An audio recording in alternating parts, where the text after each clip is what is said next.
My name is Glenn Davis, and I serve as Interim Provost and Senior Vice President. And I first want to thank all of you for taking the time out of your very busy schedules to be here this evening.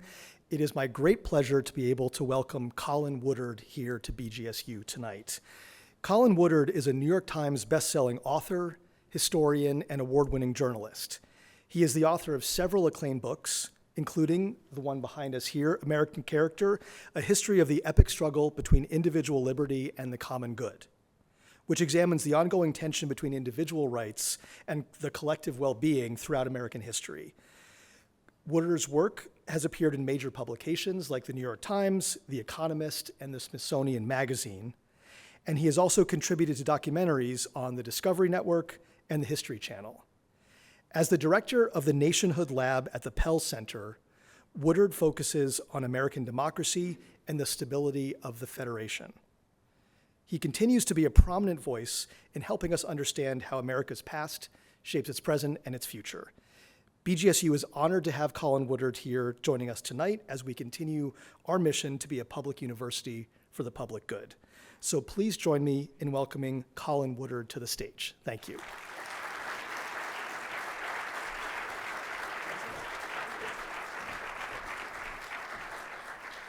Well, thank you all for coming, and to the university for having me. It's a great pleasure to be here in Northwest Ohio. I am here, as they said, to talk tonight about the common good and its central role in the long-term sustenance and survival of the American Republic, and of the ideals that the Republic has championed at its best moments, a place where all are created equal and endowed with the rights of liberty, life, and the pursuit of happiness, and with a government, with a people whose great task is to defend and secure those rights.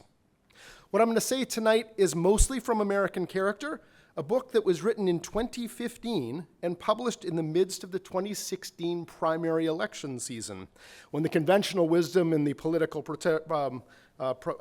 prognosticating world was that the television star Donald Trump could not possibly win his party's nomination, better yet the White House.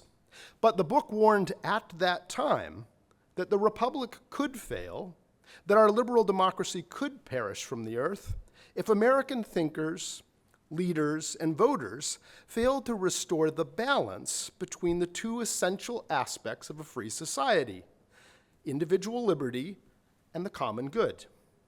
Its lessons are more urgent now than they were that decade ago. Even older than that are the geocultural divisions that prey on us, that have made our national life so fractious, our federation so vulnerable to collapse and decay. These, the subject of American Nations, a 2011 book that showed that we've never really been one America, not really, but rather several Americas. That U.S. history and politics only make sense when you realize that we've always been an unwieldy federation of rival regional cultures whose boundaries often cut through states, dividing them into feuding sections, states like Ohio. We'll return to the specifics with concrete data and on-the-ground impacts in a few minutes. But to begin, let's step back and ask, in the great sweep of our history, what have we Americans been fighting over? Since the beginning, the American political conversation at the federal level has centered on how to protect and further our liberal democratic experiment. By that I mean the aspirational pursuit of a society where all individuals can be free. The problem is, we don't agree on exactly how to go about doing that, in no small part because our regional cultures have contradictory traditions and explanations on that score. One of these traditions asks, is freedom ultimately about maximizing the autonomy of the individual, about personal sovereignty and a lack of restraints, especially, but not exclusively, from government? If we had less government and less taxes and less regulations, is it not axiomatic that each of us as an individual would be more free? Or is it that freedom is about building and maintaining the infrastructure and institutions of a free society? the enabling and leveling mechanisms that allow and ensure that each individual person has a fair shot at achieving their potential of being meaningfully free, regardless of the circumstances of their birth? Is it, in other words, a shared endeavor, a social project, the cultivation of a Republican citizenry? These two sides of freedom, individual liberty and the common good, are both really important. They're important, vital elements to having a successful liberal democracy, small l, small d, in moderation. Because there's this spectrum when you think about it. It's a spectrum where you really do not want to run to extremes in either direction. If you err towards the common good, first you end up in a communitarian space, where the emphasis is on the various interdependent connections between the individual and the community. And then if you keep going further down that path, you get to social democracy. Right, social democracy, you have a free market economy that's doing all its free market economy stuff, but you are taking wealth from that free market economy and siphoning it to ensure that public infrastructure and public goods and public services are excellent under the theory that that's what sustains the economy and society more broadly.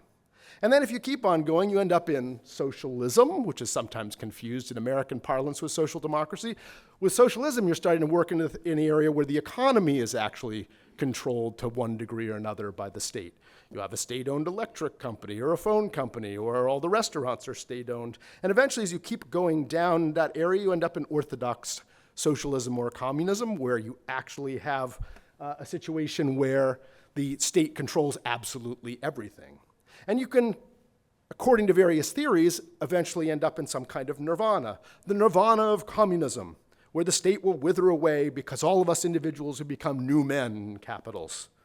But that doesn't ever happen in history, because instead what happens is that the keepers of the common good start looking on dissenting and unorthodox individual behavior that doesn't correspond with the grand plan that's been created by the keepers of the common good, and they see it as a danger. And you get to that point in the spectrum, the Orwell point, where individuals can be held liable for thought crimes, where each person is required to surrender to the superego of the party or the fatherland or whoever that entity is that's taken on the common good. And you end up in that sphere, right? You've ended up in tyranny with, Stalin's Soviet Union and Hitler's Germany. So that's bad, right? Let's not do that. But hey, if you go in the other direction too far, the same thing happens. If you head along the individual liberty side of the graph, you first enter what Americans call libertarian space, although maybe a better word would be liberal in the classical liberalism of John Locke and Adam Smith's sense of the word, with its emphasis on laissez-faire socioeconomics and the pursuit of individual self-interest. But as you head further and further down that road of less taxes and less government and less regulation and more freedom, will give you more freedom, the government's ability or willingness to step in as a referee disappears. Inequality starts growing enormously as the gains asymmetrically accrue not just to the most able, but to the most rapacious, or simply to those already born into a vast inheritance. The space for everyone else to have a fair shake at birth disappears with the contraction of those leveling mechanisms of the state: progressive taxation, quality public schools and universities, parks and libraries, and so on and so forth.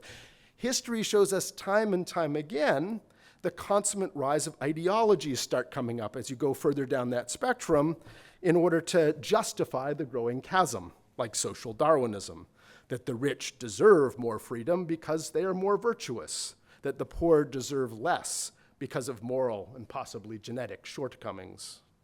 And further down that reach, you start reaching the radical libertarian thought of Ayn Rand, objectivism, where altruism and the public-mindedness are explicitly condemned as evil. If you keep going down that logical extreme, you would theoretically wind up in anarchy, right? Or anarcho-capitalism, if you're a real optimist, where the government disappears and might makes right. But you never really get there either, because history shows us what actually happens is that a few families exploit the situation to maximize their freedom taking it away from anyone else who gets in their way to create an oligarchy. This is what happened in medieval Hungary, in late 20th century El Salvador and Guatemala and Honduras, a tyranny of a few families, followed shortly thereafter by state collapse from external challenges. So that's bad as well. But if you think about it, if running to the extreme in either direction ends up taking away rather than promoting freedom, logically, somewhere in the middle, there must be a magic balance point where the two forces are in equilibrium, right? That would create the situations where you might have liberal democracy optimized, where you're actually having universal individual liberty as close as you can possibly get to it. It's hard, right? Running to extremes is pretty easy. What if you have to keep on the 50-yard line around changing conditions? What if you're trying to do this as the environment changes and with a species that hasn't done this for very long? Because lest we forget, at our own peril, that there's nothing natural about a liberal democracy. It's an extraordinary human accomplishment. It took eons to build up to this, 4 centuries of experimentation. In the 5,000 years that our species has had complex civilizations, despotism and autocracy were the norm. Universal human freedom wasn't even a part of our worldview until recently, right? The medieval thought of thinkers like John of Salisbury was not that the individuals existed at all. No, society was envisioned as a body, like a big giant, right? And you had the head was the king, and one arm was the knights with the swords to defend things, and the other arm was a tax collector to collect the money, and the peasants were the feet, and the soul throughout was the clergy. Everyone was part of a harmonious single organism, right? Individuals and individualism wasn't part of the program. You could say, hey, what about ancient Greece and Rome, right? We studied that in high school, and that was the origins of our democracy, right? Ancient Greece and ancient Rome were slave states, not liberal democracies, right? Societies where a small group had the liberty or the privilege to practice democracy and subjugation and slavery with a natural lot of the many. Liberal democracies, or Western democracies as they used to be called, are a new thing. Truth is that mass individual freedom requires a government of sufficient strength to hold private tyranny in check, avoiding monopoly and cheating in the economic sphere, and the creation of intergenerational monopolies on opportunity, and thus liberty in the social sphere. Investments in the cultivation of a Republican citizenry, like Alexis de Tocqueville wrote and talked about with his Habits of the Heart, you need an informed, responsible, and public with a reasoned commitment to liberal values, small l, and a free and open society. But not a government so powerful that it itself becomes a threat to widespread freedom. So we need balance, that sweet spot, that 50-yard line. And that 50-yard line is going to be different depending on what society you're in. Japan's answer is not going to be the same as Australia's. Spain's will not be the same as the United Kingdom's. It varies from country to country and culture to culture. But what is the United States' balance point? Because it's relatively easy to discern, most countries have come to a consensus answer to the big questions like this sort of thing. It's easier in those kind of nation-state countries because they have that level of agreement. Other liberal democracies like South Korea or Japan or New Zealand or most of the European states, it's much harder for us, however, because of our balkanized nature. How many of you here have read American Nations? All right, a few of you. Well, for those who haven't, the central argument in American Nations is that you can't understand American history or the American identity, or indeed our current political cleavages, which are geographic even as they are ideological, without knowing that there's never been that one America, but rather several Americas. That we're not a nation state, never have been. We're a federation of several stateless nations, regional cultures that have always had their own characteristics, most tied back to the differences between the Euro-American colonies that took shape on the eastern and southwestern rims of what's now the United States in the 17th and early 18th centuries. These original clusters of North American colonies were settled by people from distinct regions of the British Isles and from France and the Netherlands and Spain, each with their own religious, political, and ethnographic characteristics. For generations, these discrete Euro-American colonizer cultures, Puritan-founded Greater New England, the Dutch-settled area around what's now New York City, the aristocratic Chesapeake country, the deep southern lowlands colonized from Charleston by slave lords from the English West Indies, and so on, each developed in remarkable isolation from one another, consolidating their own cherished principles and fundamental values, and expanding across the eastern half of the continent in nearly exclusive settlement bands. Now, some of these regional cultures championed individualism, others utopian social reform. Some believed themselves to be guided by divine purpose. Others championed freedom of conscience and inquiry. Some embraced an explicit Anglo-Protestant identity. Others, religious pluralism. Some valued equality and democratic participation. Others, deference to a traditional aristocratic order modeled on those slave states of classical antiquity. They laid down, if you will, the cultural DNA of the respective regions they colonized. This is the Southwest, by the way, the shaded area, the areas not claimed on paper by Spain, but actually settled boots on the ground by Spain prior to the US annexations in the 19th century. Those respective values, right? The institutions and unspoken assumptions and symbols and narratives of who we are and what the good life is, the legal and social framework. In short, all the aspects of what anthropologists think of as culture. Thus, there's never been that one America, but these several Americas. And today, there are 9 major ones centered in the United States, plus 4 enclaves of regional cultures that primarily lie outside our borders in Canada, Oceania, or the Caribbean. So, how did they do this? And what is this map really depicting? Well, let me briefly sketch out 2 of them. I don't have time to tell you about all of them today, but this will show you the broad outlines and give you a sense of the cultural cleavages and also what these maps are mapping.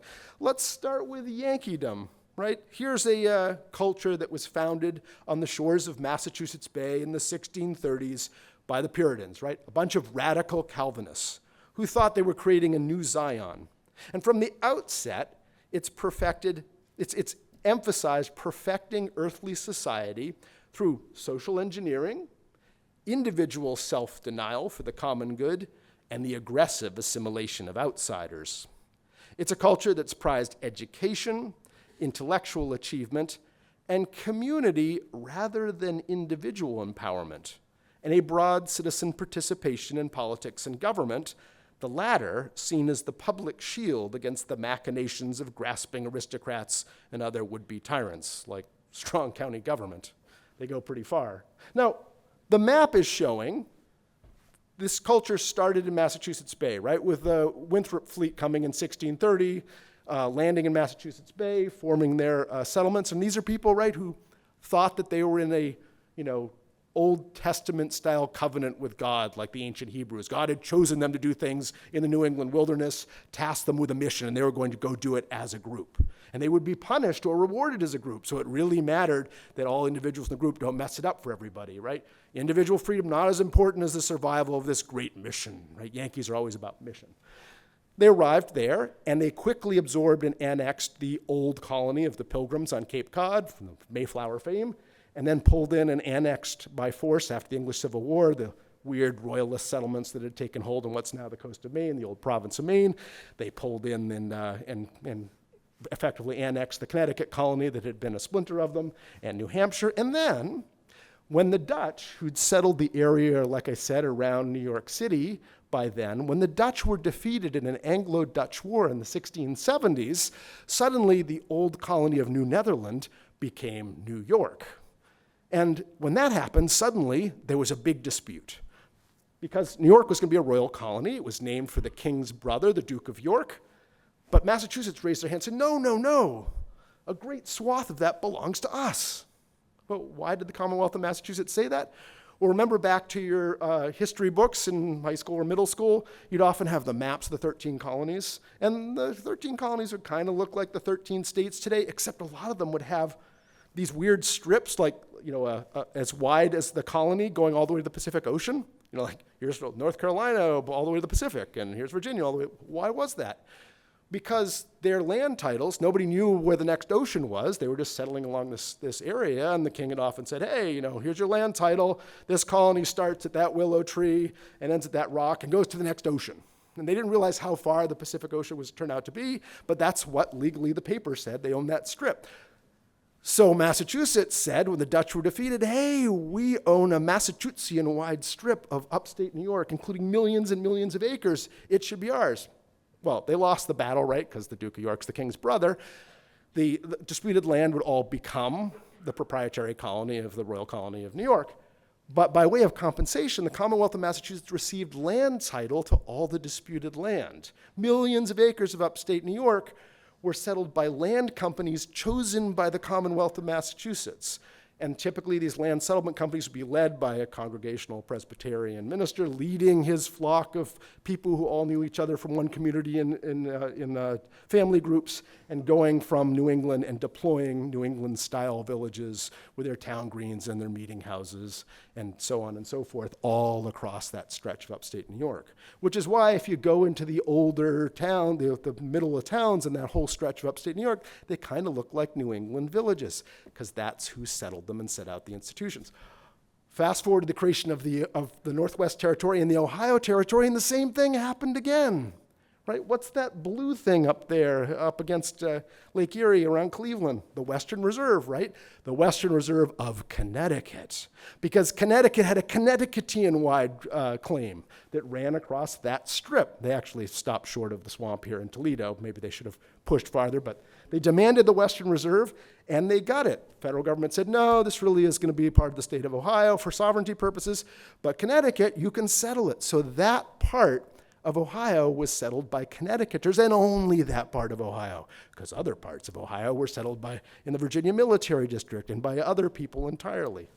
If you look at the Rand McNally Atlas or pull out your Google Maps, you'll see all kinds of towns in that section that have the same place names as towns in Connecticut, because that's where a lot of the original settlement groups were from.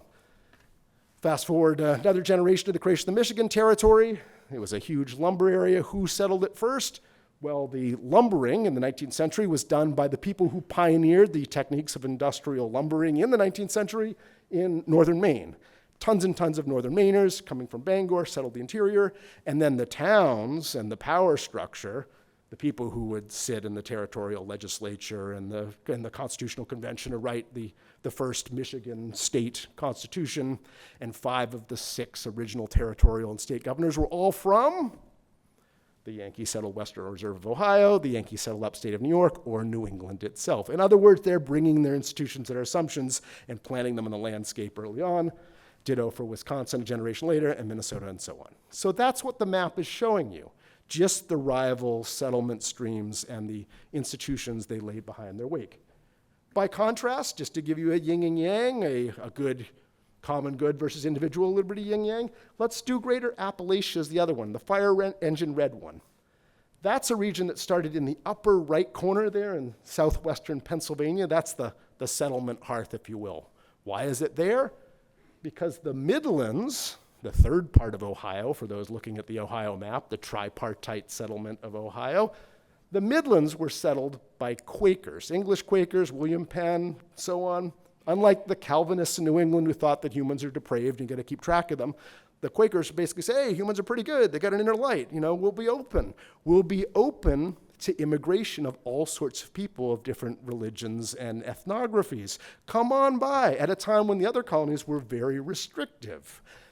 Tons of people came, and the big demand, the first massive waves in the early 18th century were coming from the war-torn borderlands of the British Isles, from Ulster and the lowlands of Scotland and the English Marches. Those are the people who went straight to the frontier, which was there in that part, that southwestern Pennsylvania part. And that culture started there. And it's a wave upon wave of settlers from those regions went there. And they were a warrior culture. You had to defend your kith and kin yourself if you were up in the lowlands of Scotland or in Ulster, right? There were no government institutions to trust. If government did show up, it was usually in the form of a bunch of archers or people with lances trying to mow down your family. All of your wealth, these weren't farmers in general, they were herders. And all your wealth was in the livestock, which is very easy to steal or kill. You had to scare everybody. Anthropologists know that pastoral societies can be very violent because you have to have everyone fear. No one is going to touch the mafia Don sheep, right? Because they'll get messed up. That was the way the system worked, so no one would dare do it. And so it was a warrior culture, and they were so good at it that why is Ulster Scots-Irish? Why are there not Irish people? Where do those Protestants come from? Because when England, the conquering of Northern Ireland was their first imperial conquest, basically, under Queen Elizabeth I. And she was looking for somebody who could go and stop the guerrilla warfare from the Irish who were trying to defend their island. And she knew just the people. You'd bring in these warrior people from the lowlands of Scotland, right? Braveheart is the lowlands of Scotland, rawr, put on your war paint. Send them out there to conquer the Irish cairns. And that's what they did. Then all of these other settlements, once America was being settled, they were also looking for people who could hold the ground, stop the indigenous people from threatening the effete seaports of all the wealthy colonies. They would encourage Scots, Irish, and Borderlanders to move to be a protective frontiers people. And so, starting in southwestern Pennsylvania, this colonization stream, coming a bit later, it basically broke into two forks on the ridges of the Appalachian Mountains. One went down the Great Wagon Road to settle the interior parts, the uplands, the back country of Virginia and North Carolina and Tennessee and the northern parts of Alabama and Georgia, and then on into the Ozarks and eventually the Texas Hill Country and Oklahoma, all part of that same stream, believe it or not. The others went into Kentucky and then rafted down the Ohio River to settle the southern tiers of Ohio and Indiana and Illinois down by Cairo and onwards. And they kind of mixed and matched there. Believing in individual liberty and personal sovereignty, right? A totally different group of people. You can imagine, right? You got a communitarian group who think they're on a mission from God and everyone has to work with a plan, and you've got a highly atomized individualist group who doesn't trust institutions because of their own historical experience. And they end up in a country together. And as you can imagine, having such contradictory takes on the meaning of freedom can complicate life in a shared federation devoted to that. And to a large degree, this division is over that relationship between individual liberty and the common good. There are other strongly communitarian regions like Yankeedom, though they each have their own nuances. The left coast is one, settled quite a bit later. New Netherland is another. These regions are places that emphasize investments in public goods and infrastructure, even if it encumbers individual self-interest. El Norte, that area in the Spanish-settled Southwest, and the Midlands are what I call passively communitarian. They lean that way. They have that sort of framework, but not as intense as others. To use the analogy of early modern Europe from which this political philosophies came, they don't fear just the king, they also fear the nobility, and they realize there's a triangular relationship at play. There are also other vigorously individualistic regions like Greater Appalachia, where there is widespread distrust of government and institutions. The Deep South is another, founded by English slave lords from Barbados, who took things to the extreme, creating a society devoted to maximizing the freedom of the oligarchy, with few taxes or services or regulations or infrastructure for anybody else. The perfect liberty they sigh for, Abraham Lincoln said of them in 1854, is the liberty of making slaves of other people. The Far West is passively individualistic. Its libertarian frontier ethos tempered by the fact that in the extreme conditions and isolation of that region when it was settled in the mid and late 19th century, people really had to rely on one another to survive, or on massive infrastructure deployed externally, railroads, ore smelters, dams, irrigation systems, trans-water basin water transfers from corporations or the federal government just to survive. One outcome of all of this is the consolidation of regional alliances from the 1820s onward. A communitarian one led by Yankeedom, always with New Netherland and the left coast as its close partners, and an individualistic one on our federal landscape led by the Deep South, including Greater Appalachia and Tidewater until the 1980s, and the Far West. The other regions shifted alliances depending on events, with the Midlands, where Bowling Green State University falls into that area, including this whole corner of Ohio, serving as the great swing region of our federal politics. So the presence of these regional cultures blocks and shapes much of American life. For starters, the regional cultures profoundly affect political behavior. The lines on this map can be seen in the county-level results of most any hotly contested presidential election in our history. See, you can see, you can't see at the state level. You need a red county, blue county map, not a red state, blue state map. And in this one, you can see, right? You can see the Western Reserve, Ohio, and much of Yankeedom in one color. You can see the left coast disagreeing with the far western interiors of its own states. You can see the Midlands is kind of mixed. And you can see sort of a monochrome block in opposition across Tidewater and the Deep South. And no, I didn't mess with the colors. Red really is Republican and blue really is Democrat, because this isn't a recent election. This is the 1916 showdown between Woodrow Wilson and Charles Hughes. Compare that with this slide. This is the 2008 election between Barack Obama and John McCain. Largely the same patterns, right? Except the parties have shifted, right? Because the parties have shifted polarity and constituencies and platforms over the past 60 years. It took a little while for West Virginia to get the memo, but eventually it's all shifted over time. And you're seeing a swapping. There are some differences, though, if you were paying close attention, right? Now you can see El Norte, essentially, at a county level. And also notice that it's no longer through the Deep South and Tidewater, it's no longer monochrome. What's the change between 1916 and 2008? Latino and African American people and other people of color were able to exercise the franchise, and you're actually starting to see the effects there. El Norte's tradition starting to pop up. So the regional divide, though, affects all kinds of other things. For instance, the response to a deadly airborne virus. You can see, the overall pattern holds today. These are the 3 Trump elections, in case you were curious.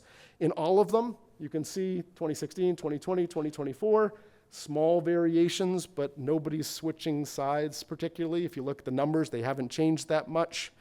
In essence, the same coalition that backed Lincoln in 1816 and Charles Hughes in that 1916 map and Obama in 2008 and 2012 opposed Trump, and the cultures that backed the Democrats in the 1860s and in 1916 and Republicans after the Civil Rights era backed Trump in all the same elections. But this is not a new fissure. This is the same fissures you see in elections going all the way back to the first point where we actually had modern-style elections.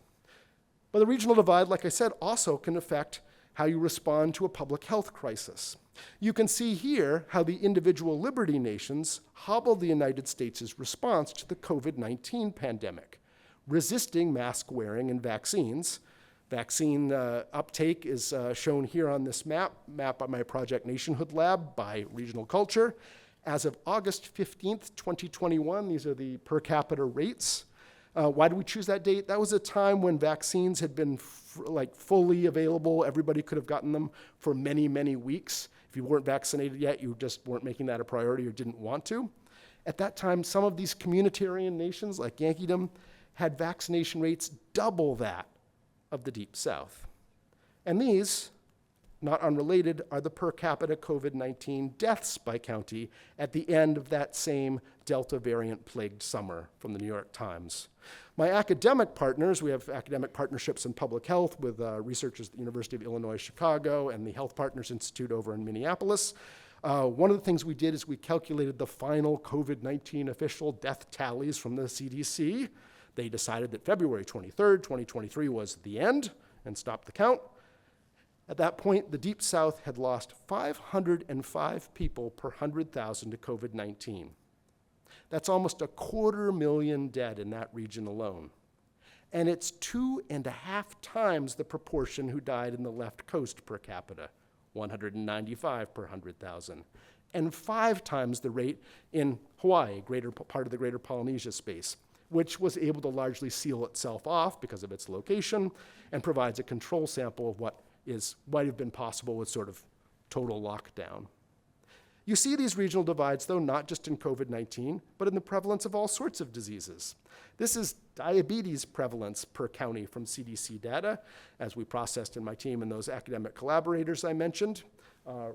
Red is bad, blue is good. You can see pretty substantial differences between 9 and 12% in diabetes rates. I don't know exactly why it is, but if you look at the county level, at the level of fidelity, is pretty remarkable.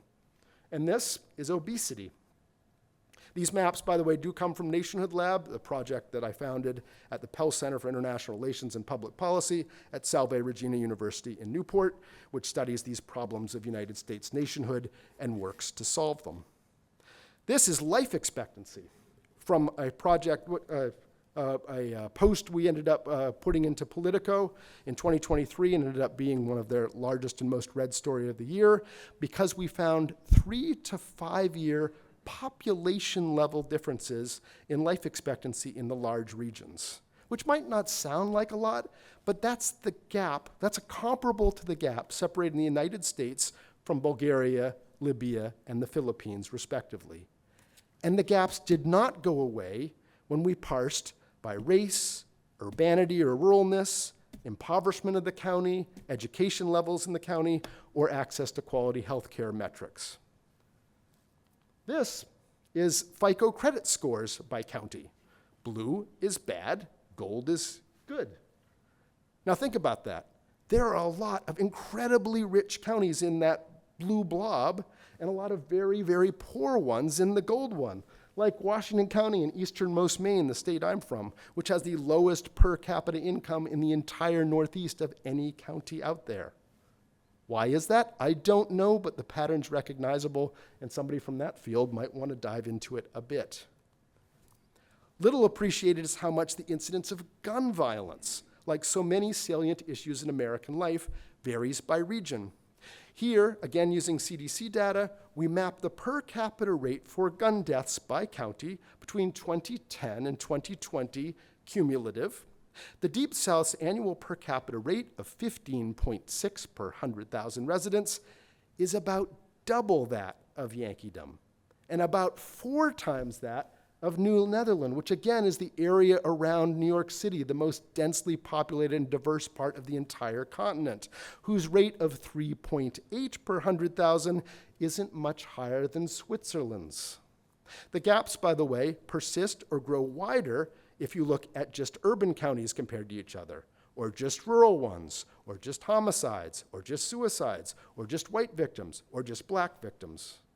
Indeed, over and over again, the strongly communitarian regions outperform the individualistic ones, something seen on the international stage as well.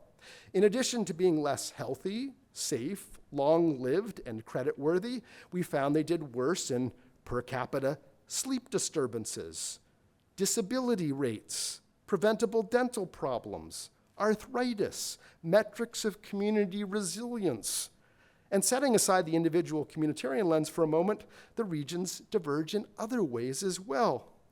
Not unrelated to today's gun violence figures, here's every fatal white supremacist mob action in the United States between 1835 and 1964, both lynchings and riots as mapped by the Monroe Work Today Research Group. The orange dots represent an incident where an African American was killed. The yellow ones are Latino victims. Regional differences also profoundly affected 19th century immigration. This, from the Census Bureau, is the percentage, because they asked, is the percentage of foreign-born people in each county in 1900. Notice nobody went in that great immigration wave to the Deep South, Tidewater, or Greater Appalachia, further reinforcing identity and demographic differences, right? Yankeedom's almost a quarter foreign-born in 1900. Deep South is 1.3%. And this, in turn, affected the distribution of religious traditions. Here, from the Association of Statisticians of American Religious Bodies, U.S. Religion Census, are the dominant religions in each county today. Red is Southern Baptist. You can see a green Methodist belt floating through there in the Midlands. Gray is LDS, or the Mormon Church, and blue is Catholic, the largest religious group amid that great 1880 to 1924 immigration wave that so profoundly changed ideas about American identity, forcing legacy Protestant America, kicking and screaming, to eventually accept that henceforth Catholics, Orthodox Christians, and Jews, at least, would be full-fledged Americans too. Except none of that happened in those three southern regions because the immigrants never came there. That Baptist zone today is the legacy of the spatial maldistribution of that immigration wave. The only part of the country where what academics call Christian nationalism in capitals, the notion that America is rightly an evangelical Protestant nation and created by and for evangelical Protestants, can find fertile soil. Because in any other region, it's obviously not the case and hasn't been for 5 or 6 or 7 generations now. But in that region, it would appear from day-to-day experience in many locations that maybe it is. And to my surprise, it can even affect genetics. This study came out in 2017, 6 years after I wrote American Nations, in the journal Nature Communications. Scientists from Ancestry.com, right, the people, you send in the Q-tip with your swab and you find out, hey, I'm not Lithuanian. That man's not my father, right? All kinds of surprises in there.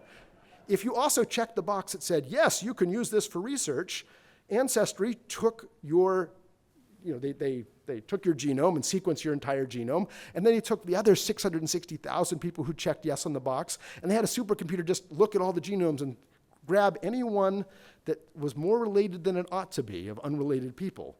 And we're able to kind of create this model of who's actually related. But because it's Ancestry.com, they also have your genealogy. So they know that your great-grandmother on your maternal side over here was born in this town and died in that one. And they mapped the reproductive clusters across the map backwards and published this. I talked to them because everyone started pinging me on social media when they saw the map. And no, they'd never heard of American Nations, but I talked to them about it. And you can see, to a remarkable extent, even though American Nations is not about genetics, it's about cultural transmission, you can see that even left a genetic footprint. You can see the 2 branches of the Appalachian stream starting in south, one going one direction and one going another. You can even see the Yankee imprint out as far as Michigan. And of course, in the Mormon settlement area, because the original Mormons, the pioneer Mormons, were all Yankees coming from Vermont and fleeing in an exodus and ending up there. It's still, by the way, the Utah and Maine and Vermont vie in the censuses every year for the place that still claims the largest number of English-American ancestry because of the legacy of that. But the point is that even in the more fundamental decisions that many people make, who to start a family with, even that had these variations across the regional cultures, even when people from other regional cultures were available in close proximity. So my point is that the divides are real, and they're persistent, and they matter today. So, in this fractured federation I've outlined, how do you find and maintain that balance point we were talking about earlier? How do you do it? You need to do it. And we've been in dangerous realms before. We've run off into extremes. On a regional level, the Puritans that I talked about before displayed the dangers of ignoring individual liberty, giving us the Salem witch trials and the conditions that inspired Nathaniel Hawthorne to write the Scarlet Letter. This is from the 1926 silent film version. The antebellum Deep South shows how single-minded pursuit of individual liberty can take you astray to a universe where the oligarchy literally defended the liberty to enslave and employed death squads to protect that liberty. On a federal level, we faced the Gilded Age of laissez-faire capitalism, right, where there was monopoly and tyranny and literally individual companies, back before senators were popularly elected, chose their own board of trustee members and lawyers to sit in the US Senate and create policy. But we've had a firewall against collectivist tyranny at the federal level. We've never seen that. Why? Because our regional cultures, compared to anywhere else in the world, even the communitarian ones are really individualistic, right? These Puritans I've been talking about, yeah, they're communitarian, but this is also, Max Weber's Protestant work ethic people, right? They're pretty individualistic. So efforts on a federal stage to push even into social democracy on that scale that I showed you before, not even socialism, but social democracy, have been consistently pushed back. The test case was when FDR had some of his programs during the New Deal, like the National Industrial Recovery Act, which tried to tightly manage the economy from the center for the common good, right, by actually like saying what the price of rubber bands would be. Or when Lyndon Baines Johnson pushed the Great Society to directly have the federal government try to reach down and fix poverty and housing and the war in Vietnam directly through its own fiat without intermediaries, because they thought they knew how to do it. And they didn't really. And it got pushed back and wiped out in the '64 midterms. The point is that there's always that pushback. That's not to say that social democracy doesn't work. The countries that top the world rankings out there by everyone from the Cato Institute to the World Bank for wealth and self-assessed happiness and, yes, economic freedom, countries like Denmark and Switzerland and Iceland are all social democracies. It works for them. That's their balance point. But because of our mix of regional cultures, that's not a path we can ever achieve as one country. Because social democracy is lumped in the American imagination in with socialism and communism and some of the more dangerous and tyrannical things on that end of the spectrum if you go beyond the guardrail. But unfortunately, we've never had an equivalent guardrail against the tyranny of laissez-faire and the oligarchic world it can bring. It is in this extreme that we've been slowly marching since 1980. Each decade's policy decisions bringing greater inequality, higher concentrations of wealth and power, reduced prospects for intergenerational advancement, and less democratic responsiveness from our elected officials.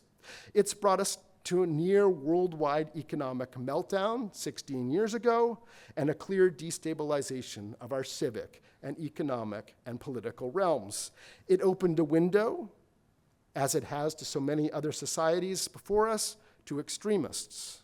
And now we're in a dark place.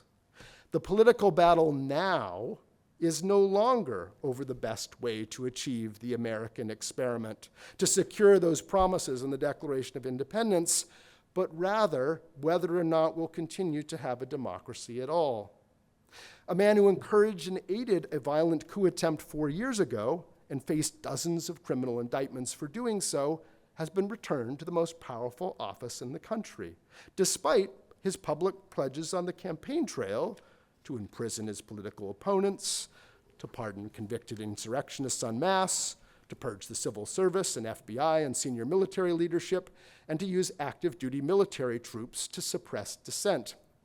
In these first 3 weeks he's been in office, he's already implemented some of that agenda, which should be a 5-alarm fire for anyone who wishes to live in a free society, regardless of your policy or political preferences. I've spent a lifetime studying and witnessing authoritarian movements around the world. Make no mistake, this is the real deal. If we beat it back, if we return to the Declaration's definition of America, the one about fidelity to the ideals of equality and freedom, where Americans are defined by their commitment to protect one another's inherent and equal rights to survive, to not be tyrannized, to pursue happiness as we understand it, and to equally participate in our representative self-government, we will need to rebuild and do so on solid foundations. Which brings me finally back to that sweet spot, that set of policies that, based on an evaluation of the historical evidence, might actually work to give us a regional and thus a political supermajority on the federal stage. And it's encoded in American character if you want to read it for the details, but the summary is this. The consensus point for us, the American way, if you will, is ultimately this: the pursuit of happiness via a free and fair competition between individuals and their ideas and institutions, because we believe that in aggregate, this will create a dynamic, adaptable, healthy, and yes, free society.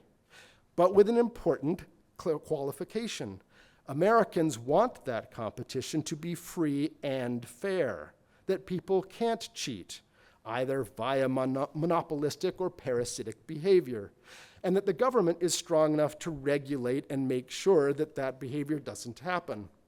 When that doesn't happen, Americans get furious about it. Recall that the Tea Party movement, some of you are old enough to remember it, right?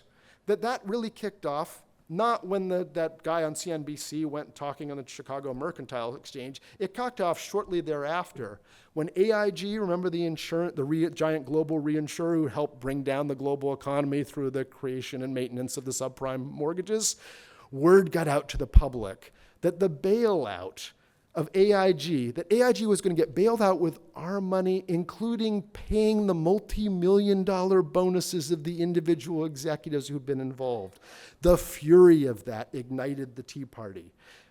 Political figures from Ronald Reagan to Maine's Governor Paul LePage have made taking on welfare cheats and people who exploit the social services systems a central idea of their campaigns and political movements, and with enormous political success. In both of those cases, the taxpayers, ordinary people, feel that they are being cheated by the unscrupulous, and they're furious about it. That propelled Bernie and Donald, Occupy and Tea Party. Because it's government that's supposed to protect our freedom from external enemies and to ensure the economic competition here at home is fairly played. This is not a government that offers a hand up instead of a hand out. It's a government that's got your back as you go out in the great competitive American struggle. Now, on the social front, that means you need to rechannel wealth into leveling institutions that ensure that all power and resources don't accrue unfairly in a non-merit-based fashion to certain families as a matter of their birth. Why? Because that, by definition, is an aristocracy, the antithesis of the Declaration's vision. And aristocrats tend to close off the avenues and access to the ladder upwards to others in order to protect and institutionalize their privileged positions. You need to invest in the social and physical infrastructure that ensures opportunities not determined in that way by birth, like early childhood education and health insurance and public schools and universities and parks and libraries and highways and bridges and Pell Grants and public transportation and basic science and hospitals and private associations, so that everyone has a fair shot at achieving his or her potential, so a Republican citizenry is indeed cultivated. Now, that would require a shift in spending priorities compared to where we've been at in the past couple of decades. And yes, indeed, it would involve some higher taxes on the wealthy who have indeed benefited the most. This, again, in historic terms, is not the least bit unusual. The highest marginal tax bracket in 1952 under Republican President Dwight D. Eisenhower, in the golden age of the 50s, was 92%. Today, it's 37%. I'm not saying we want to go to 92%. I'm saying there's some room for maneuver available to us. This kind of thinking and this political philosophy I'm putting out here has a long and bipartisan American tradition. This is the tradition and balancing point argued by Abraham Lincoln and Frederick Douglass and Teddy Roosevelt, Herbert Hoover, Harry Truman, Eisenhower, JFK, and Barack Obama. Indeed, it's in the preamble to the Constitution, laying out our purpose: to promote the general welfare and secure the blessings of liberty to ourselves and our prosperity, ensuring the common good and individuals' liberty intergenerationally. There's nothing, I would argue, more American than that. And so with that, I invite you to follow what we're doing at Nationhood Lab, that think tank at Salve Regina University, which continues to unfold at nationhoodlab.org. And I'm going to stop here and look forward to answering your questions. Thank you so much.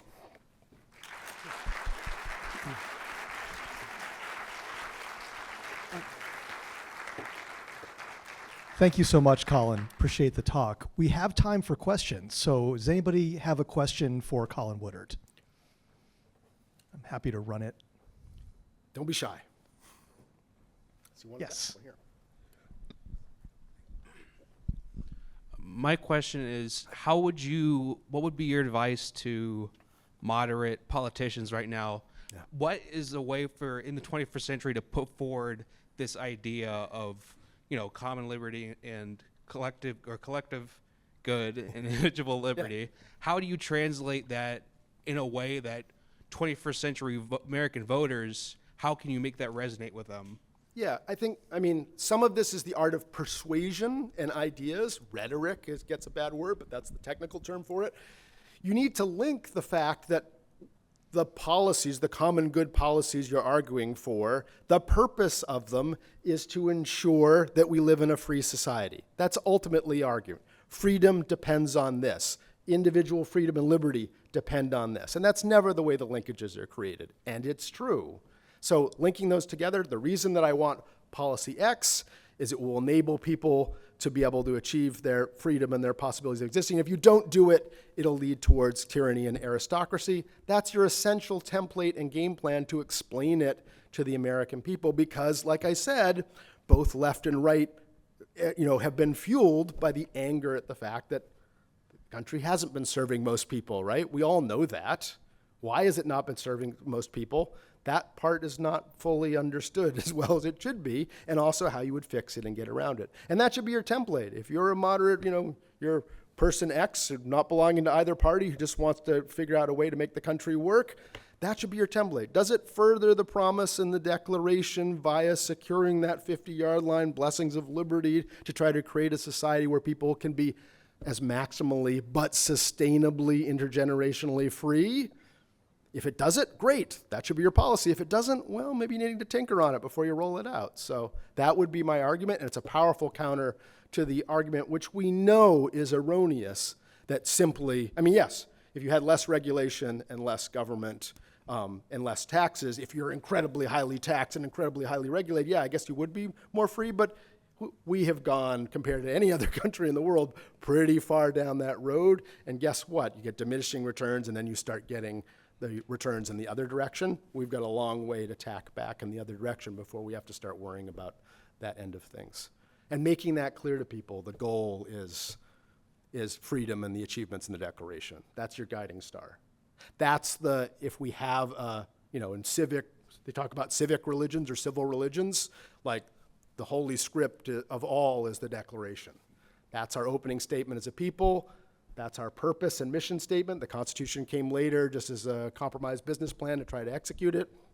But the Declaration is your guiding star in politics of all sorts if you want to hold the American promise together. Should I pick or? Yep. Got it. The interim provost should pick. Yes. Who's that? Yes.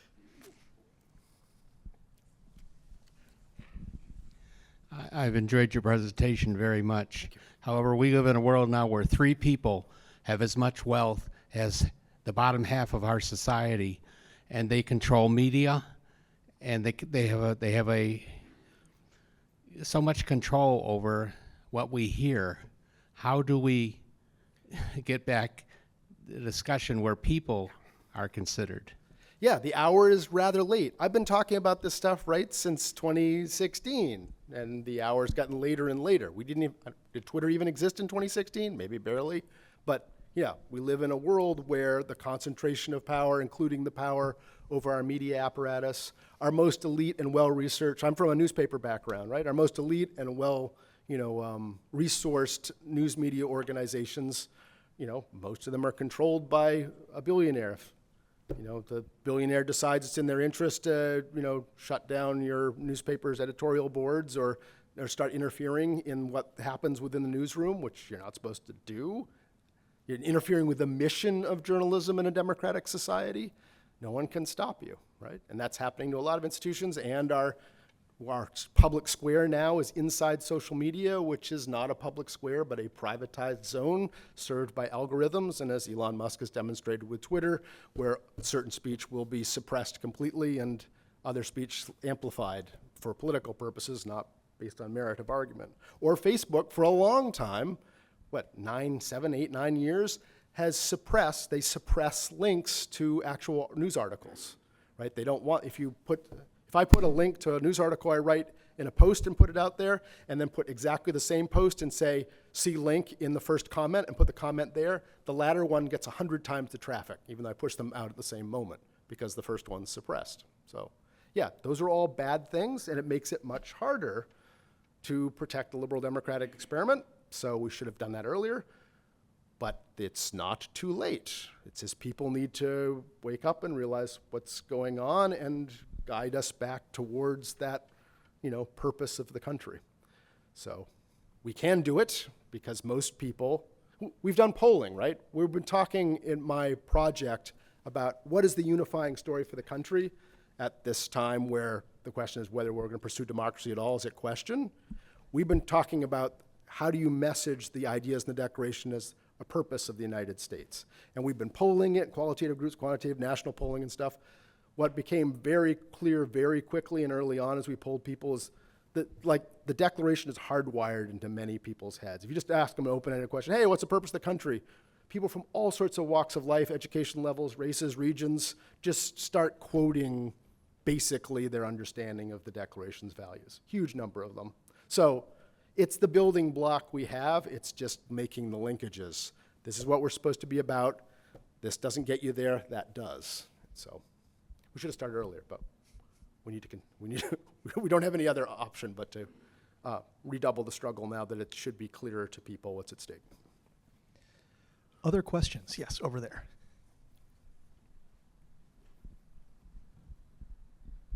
Thank you, sir. That was a wonderful talk. Thank you.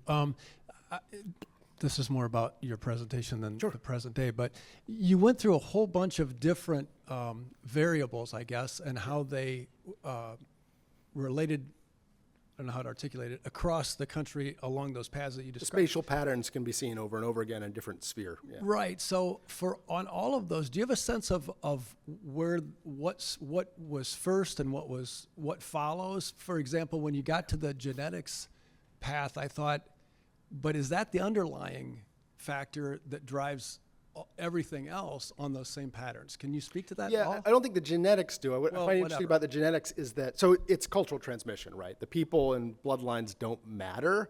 But what's fascinating is despite that people are pairing within their regional cultures. Like if you're in Georgia, you get the reproductive clustering is sticking with the different rival settlement zones rather than crossing over. In other words, they're not blurring and smudging. And that's a pretty fundamental question. Who are you gonna, have kids with and all that? And yet you see the reproductive clustering from a scientific study of genomes where they'd never read American nations matching along the map. It just shows the power of the reality that these regional cultures have an effect on the ground and all sorts of things. So, and as they build that up more, you'll get, there's probably, you'd have 5 million instead of 660,000 individuals now, which gives you richer and richer, formatting. The smaller the groups and also the places that were settled on the west side of the map, there's less data, right? You have a weaker signal, so you need n equals to be higher. You need the sample size to get bigger and bigger so they can start tracing and making more and more fine-tuned details, especially if you want to cross the Atlantic or the Pacific to see where people came from and keep tracing it there. You need big sample sizes. So I hope Ancestry decides to do that because I think they have the data now. I keep waiting. All right, we've got time for one more question. Anybody else over here? Oh, sorry, I missed you. Thank you very much for your talk this evening. Since the 1960s or 70s, the United States has seen decreasing rates of civic participation in everything from social organizations to volunteer rates to church attendance, rates of religiosity, and this has had a host of effects from birth rates to marriage rates to economic opportunity. Charles Murray has written a lot about this.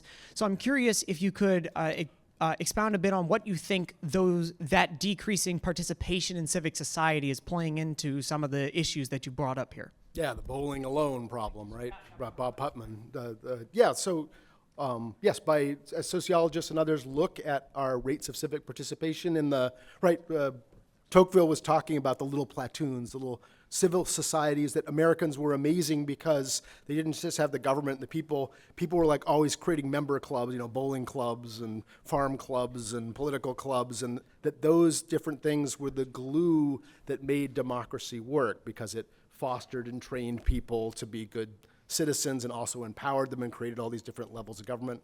NGOs, we call it, civil society now. But participation in all those things has indeed been declining pretty rapidly since the 1970s. And, that's not my level of expertise. I would guess that the invention of television, and then cable television, and then the internet, and then social media, and all of these distractions. It keeps us more and more atomized that isn't linked to human face-to-face contact. And as our retailing gets larger and larger, you don't go to the corner store down the street, you don't drive to Main Street in the Shire Town, you drive to the Super Walmart over there, one county over. Your number of interactions and linkages to people, everything's becoming more and more sort of anonymous and de-linked. We drive in our cars, you don't walk together or catch a bus. I mean, all of those things in society are moving in that direction and making us not as good at interacting with each other, but also not having us build the social networks and community networks that keep your community going and alive. So yes, those are absolutely problems that have contributed to all of this. The number of civic, I haven't done this yet, but I think I would postulate that if you mapped civic organizations per capita, you'd see large regional differences between the individualistic and the communitarian ones because of their ideological hardwiring into how you do government and the rest, but that all of them you'll see declines, but starting from different base points. So yes, that's bad. That needs to be fixed. It's not my particular zone of expertise as to how to fix that, but we do need to fix it. So hurrah to those who are working on that one. So I was not wholly truthful. We actually, as I asked for that one last question, there were two people who raised their hands simultaneously. So I want to make sure. So this will be our official final question for the evening. I can be here as long as you for want. setting you up for that, but here we go. Hi, thanks a lot. It's a great talk. My question is inspired by your final proposal there to have the government restore some of the protections for this sort of flowering. It seems like since at least Ronald Reagan's presidency, we've been at the mercy of an anti-government rhetoric. With maybe save Obama participated in a little bit of pro-government talk, but even when people like President Biden were using the government, they were often denying it rhetorically or not admitting it rhetorically. So that's more my question is, how do we open up the space for the government to actually do something, because there's such a resistance the to Overton it. window, right? Right, and I mean, and I know that can go all the way back to denying the king in the early part of our country, but that seems like a really significant block. I mean, it's even telling that President Trump was elected to try to bring down grocery prices by maybe the same people who would say the government shouldn't be involved in the economy, that's just weird. Right? Ideas have enormous power, and starting with like Robert Taft in the 50s reacting against the New Deal, there was a effort to cultivate ideas that led to this, extreme individual liberty, right? Think tanks were created, grants, scholars were lifted up. I mean, a whole ecosystem working for 2-3 generations to build the idea that common good things are the same as Soviet communism, basically. That in the public's mind, that's a duck to tyranny, right? Pre-K, duck to tyranny, anything that smacks of the common good and increases taxes is a step towards that. And was cultivated during the Cold War when we were in a Manichaean nuclear-tipped struggle against the Soviet Empire. And I lived I was a Soviet East European Studies major. I lived in Eastern Europe, went there behind the Iron Curtain, Ceausescu's Romania, Czechoslovakia, East Germany, and then it all collapsed while I was there, which kind of got me into this line of work. But it was terrible, right? They're absolutely right. The lack of individual freedom or any respect for the individual's movement, if you go that extreme, it is absolutely horrible, right? But America in 1980 or today is not that at all, right? To have succeeded rhetorically to convince Americans that they're here when they're actually here, and therefore keep sliding things and be off the balance point, took a very long time. So the answer to the question is the ideas in the other direction matter, because it's not true that making these kind of social investments that I'm talking about is driving you towards Soviet communism and depriving your freedom. The opposite is making it possible for people to be free, and so that 5 people don't run everything in our lives in the legal system, which is what everyone's in the end angry about, right? 80% of Americans are at some level angry about that. We're just disagreeing on where it came from and what to do about it. And to make those arguments to the Declaration, tying it together, that this is how we secure our freedom, is the way to do it, to break, it's like our rhetoric is all stuck in the Cold War. And it's not going to work so well, right? That's why we're you're not hearing communism anymore, because millennials don't remember communism. And because the right said that, like Barack Obama, who's like a Teddy Roosevelt Republican, sort of on the political spectrum, that he's socialism. Well, that doesn't sound that scary, right? That doesn't sound like Stalin. That's kind of made that less potent, so you're seeing that disappear. Now that the Cold War rhetoric is gone, where you don't have to do that, you need to start tying it back to original principles, which, most Americans agree with the Declaration's promise. Many people are angry that we've never achieved, they're great ideals, you ought to try them. Frederick Douglass was saying that, you can say that today, but there's still ideals that most Americans believe in, and I think that's the rhetorical way forward, the idea creation way forward, and there hasn't been enough effort by people to build the ideas that defend the American experiment, the American promise. So I'm apparently very easily swayed. I was walking past this person, and he said, I really have one more question. So I promise this will be the last question. I'm not moving from this spot, so we're going to have Craig.